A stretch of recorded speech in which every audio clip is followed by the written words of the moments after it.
takes guts. You got to dig down deep to gut it out. Keep on going again and again and again until you make it happen, because you know that it's possible. Now, what do you do during the hard times, Les? Here's what you must do. Number one is you must have faith. Paul said you must have the faith to call forth those things that be not as though they were. Judge not according to appearances. Don't judge your circumstances and the possibilities for your future based upon what you have now and because of what's going on now. No, no, no, no. That's not the real reality there. What you're going through, if you're going through some hard times, it has not come to stay. It has come to pass. It's all right.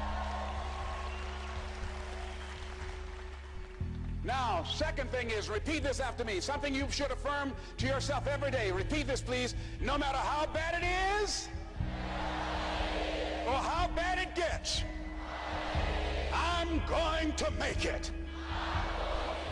Say that to yourself every day. As I used to say to myself, when I would get up in the Penobscot building and I had to go into the bathroom and bathe in the bathroom sink, I had written on the mirror that I put up, just paste up, and I read, no matter how bad it is or how bad it gets, I'm going to make it.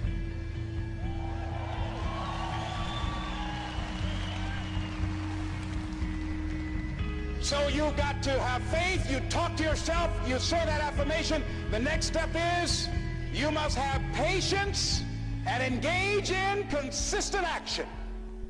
Patience and engage in consistent action. See, everything does not always happen, ladies and gentlemen, when we want it to happen.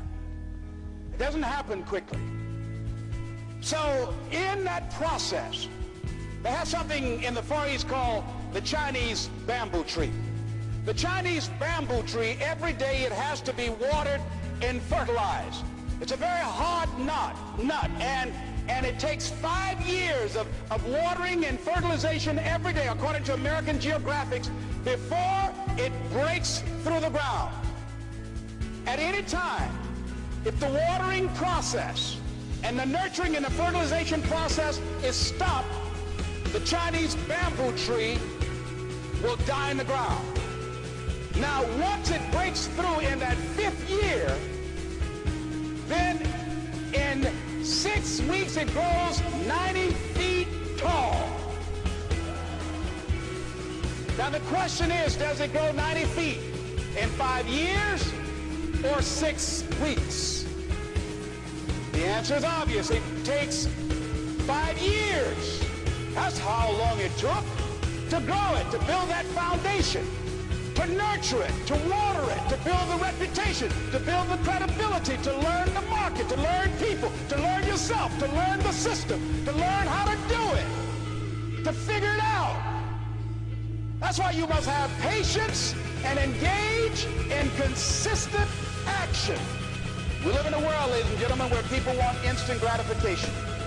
They want it right now. They want to be a Dexter Yeager, but they're not willing to pay the price to do what it takes to get up there where Dick Hopper is, where Bryant or Judy is. They think it was easy. No. It's simple, but it's not easy. It's a system that if you work the system, it works if you work it. But make no mistake about it, it's hard. You are the determining factor. Here's something else. It's possible you can live your dream. It's necessary that you have goals, that you write them down, that you surround yourself with a support team, that you are creative. It's you that you must take personal responsibility to make it happen. George Bernard Shaw said, the people that make it in this world look around for the circumstances that they want, and if they can't find them, they create them. It's hard. No, easy is not an option. However, ladies and gentlemen, what you will discover is that it's worth it. It's worth it. I suggest to you, if you want to become diamond, write down 5 reasons of why it is worth it for you to become a diamond, to experience that level of achievement. What is it that will give you the drive? What is it that will ignite the courage in you to get up and come back again and again and again? How is it that you would be able, what reasons that can tap in to that deep down feeling that goes to your gut, that no matter how many times you get knocked down, that you're coming back? What is it? Write it down. Let me tell you something, ladies and gentlemen. You saw that picture up there, the lady, Mrs. Mamie Brown. I'm flying from here tomorrow morning to be with my adopted mother. She's 87 years young, thank God. And I'll be with Mama tomorrow. Every Mother's Day, I don't care where I am. I go home Mother's Day. Everybody knows November 6th, my mother's birthday, I'm home. And I try to go home as often as I can. When I started and left Miami pursuing my dream, because I knew that as long as you work for someone else, they are controlling your destiny. I didn't want anybody signing my paycheck but me. I knew that it was going to be difficult. I knew it was going to be hard. But every time I thought about giving up, and there were times I did, because where I am, ladies and gentlemen, it's a long shot. You think being a diamond is a long shot. This is a miracle. This is a long shot. And I had people laughing at me. Les, you're talking about being a motivational speaker? You have no college training. You were labeled educable mentally retarded. You failed twice in school. They put you back from the 5th grade into the 4th grade, and you failed in the 8th grade. You've never worked for a major corporation, and you are going to become independently wealthy. Right. They laugh. They're going to laugh at you. People are going to laugh at you. But let me tell you, I believe in revenge like Frank Sinatra. He said the best revenge is massive success.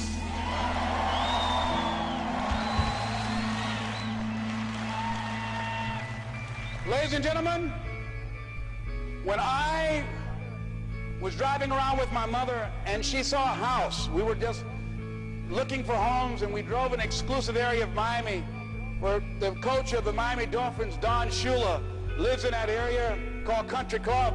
My mother saw this house. Oh, what a beautiful home. And we looked at it. She said, oh boy, I would love to have something like that. One day I would feel like Mrs. Rockefeller. I said, you like that, Mom? I said, yeah. I said, oh, we just kept driving. I did not let my mother know at that time that I had it etched in my mind that I was going to do whatever number of meetings, whatever number of contacts, whatever number of calls I had to make, whatever it took to make that become a reality. And the day that I drove to that house and said, Mama, you remember that house you saw? We got out the car. I said, yes. I said, I really know the people that live there. She said, you do? I said, yeah, let me take you in and show it to you. And then I couldn't contain myself anymore when I got around and helped her get out of the car. And I took her and I said, Mom, I gave her the keys. Over 5,000 square feet. Large size Olympic pool, 12 feet deep, on a golf course, basketball court.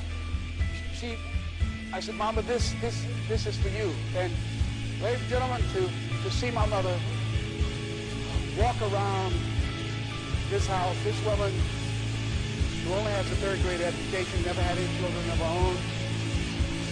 And she walked around, she said, oh Lord, oh thank you Jesus. No one would have ever told me this would have happened to me. She said, Leslie, she said, you know, that day when I went in that building and they told me this lady had these boys that she wanted to put up for adoption.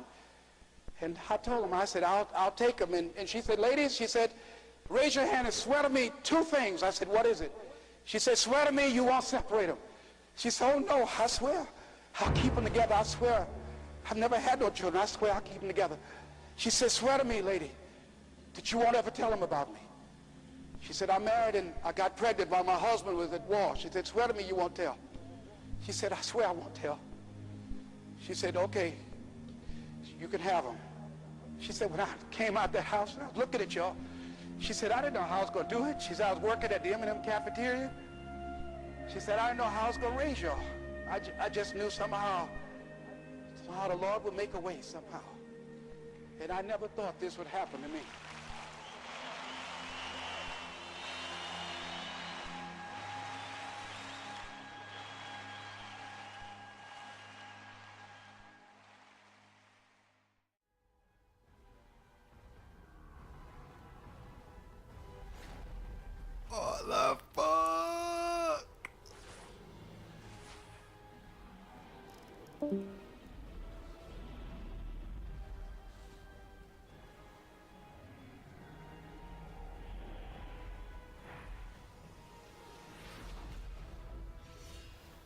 Oh.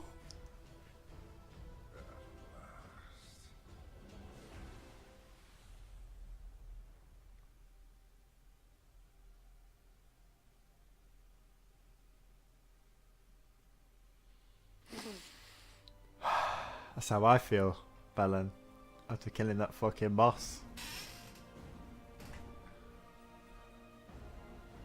What's this showing?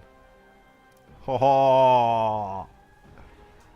That's where my artifact power is gonna go. Into that weapon.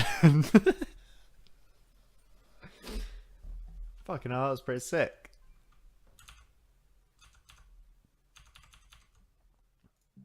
Yo.